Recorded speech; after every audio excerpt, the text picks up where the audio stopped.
AD gun moves up. Level 3 riflemen, but only with 10% health, and 3 members try to do their best.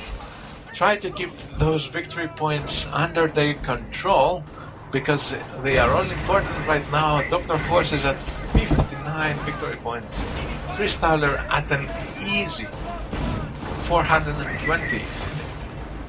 This is gonna be very tense. Freestyler has the commanding position in the victory points, but does seem to be losing the battle as far as infantry goes. And his Stug and Puma really not exactly the best counters to the AT guns. They will need infantry support in order to move in, and that American sniper is gonna make that difficult. Once again, Grenadiers move to recap that victory point. Freestyler realizes that he has to fight for that victory point.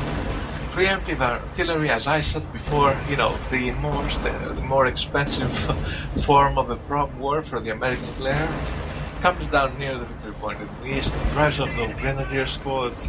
But that's a small victory and an otherwise tough to win battle, and not so sure. This game, well, along this game, I have the feeling that there was no clear advantage for either player, but the fact that, you know, Freestyler could hold those victory points, you know, proved really important.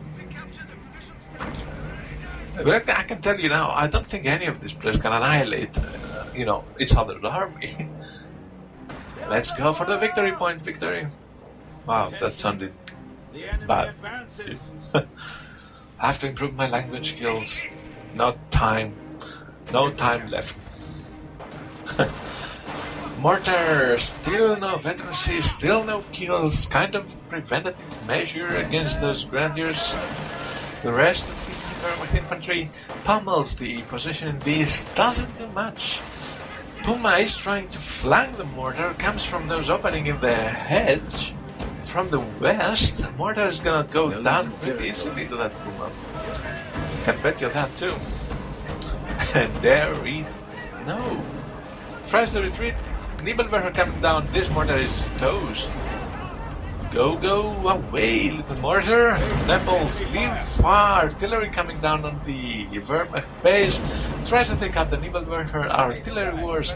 Not the most exciting sight in Company of Heroes. Still strategically important, though, in this case. Doesn't pay off for the American player. And we do have an off-map combat crew on the field. And this is quite a good off-map combat group. An M8, an M10, an AT gun, and riflemen. I'm thinking this might be one of the best the American player could get, frankly. Yeah, this M8 will make quick work of the Pumas, and no Stug is gonna, you know, be a threat to that. As we see here, Puma quickly goes down. However, you know, there's still the pack around in the west. M8 will have to focus in the east, most probably. You know, just take a look at the west and then move. Rangers take a beating from that Puma. I don't know what they're trying to do. Riflemen dive on the treads of the Stug. This is quite the bad position to be in. Those riflemen are level 3. Don't lose your level 3 riflemen. Oh my god, better see. Oh no.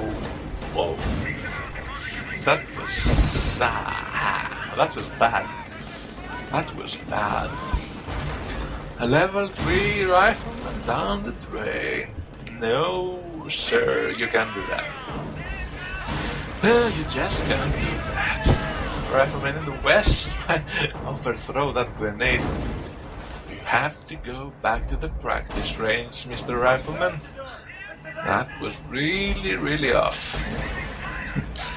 Grenadiers, once again, in the east, try to do what exactly, I don't know. One man, and they retreat.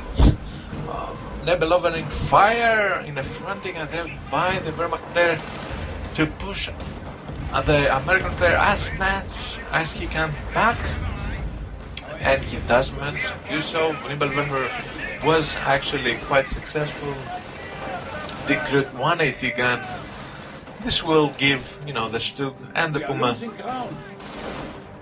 an easier time as far as the east goes. The west, that poor engineer squad is not gonna make the difference. And it's actually too late. And we have the the GG by DrHorse, the GG by a freestyler. DrHorse realizes that this is a futile battle. The veterancy has kicked in for the Wehrmacht player. The victory point situation does not help him either. His choice not to go for a tier 4 and to stay true to his rifleman, sniper, and kind of AT gun made combo play didn't pay out. He did ignore the West for quite a while. He did focus, on that mid grinder medic bunker in the East as well. That's, only gives, birth to the grenadier squads. And the artillery, that didn't pay off. 2 howitzers, a lot more, off-map artillery strikes, not exactly successful. This game actually, I think it lacked that, that combined attack by the Wehrmacht player, by the American player. This, the strength of the American player in trying to flank from many, many different angles, in shooting down his artillery, in dislodging the Wehrmacht player and taking control of the map and never giving it back. And he fought a futile battle against that medic bunker. That's my take on this. Good, well played by the Wehrmacht player, solidifying his perimeter, doing exactly what he should do. I think in the West, he did actually took that off the game, like the West never existed. It was a solid income for him, fuel, munitions, whatever he needed in order to get his veterancy up and his strikes up, and the munition for his defensive artillery and his rocket barrage that took out the howitzer. And what he had to do for the rest of the game was just fend off that attack in the East. Stay by the medic bunker, utilize the Pumas, have a good positioning on the packs. Don't let the American player get the hold there, and that paid off. So this was the game. Exciting at some points, really weird on some other points. The West, I don't know what happened there, but I think it was a good game. So yeah, I'm gonna leave you now. Hope you all enjoyed it, and I'll be seeing you shortly. I think, maybe, I don't know.